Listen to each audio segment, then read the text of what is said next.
سلام رفقا، امیدوارم که هر جا که هستید خوب و خوش و عالی باشید. خیلی خوش اومدید به ویدیوی دوم خیابون ناصر خسرو.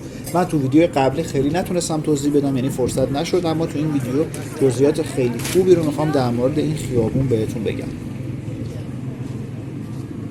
این خیابون از قدیمی ترین خیابون های تهرانه و سال ساختش برمیگرده به سال 1285 خورشیدی یا به عبارت 1906 میلادی و معروفیتش هم به خاطر بناهای خیلی مهم و تاریخی هستش که تو این خیابون هنوز دیده میشه.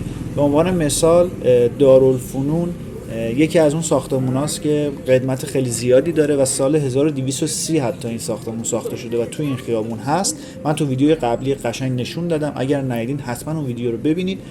و دارالفنون به عنوان اولین دانشگاه مدرن ایران بوده که ساخته شده به دستور امیرکبیر.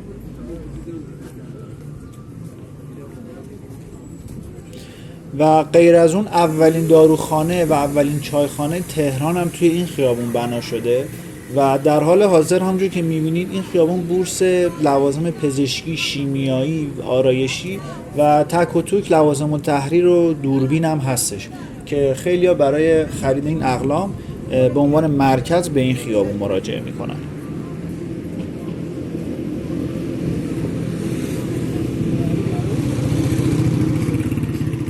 و البته همونجور هم که میبینید این روزها به خاطر حال و هوای عید نوروز که خیلی نزدیکه، خیلی از بساطی‌ها توی این خیابون بساط پهن کردن و انواع اقسام کالاها، باز هم همون کالاهای بهداشتی، پوشاک، کفش، کیف، لباس رو تو این خیابون حراج کردن و با قیمت‌های خیلی خوب میفروشن. اگر حالا تهران هستی، ایران هستی و این ویدیو رو میبینید، برای خرید عیدتون میتونید بیاین تهران و به این خیابون مراجعه کنید، چون قیمت‌های واقعا مناسبی دارن ارائه میدن.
مرسی رفقا که تا اینجای ویدیو هم با من اومدید و تا انتها دیدید. مرسی از لایکاتون، نظراتتون و حتما برای ما کامنت کنید که بازم تجربه خرید از بازار رو دارید یا نه. من سعی میکنم از بقیه قسمت‌های بازار رو مخصوصا این روزها ویدیو تهیه بکنم و آپلود بکنم.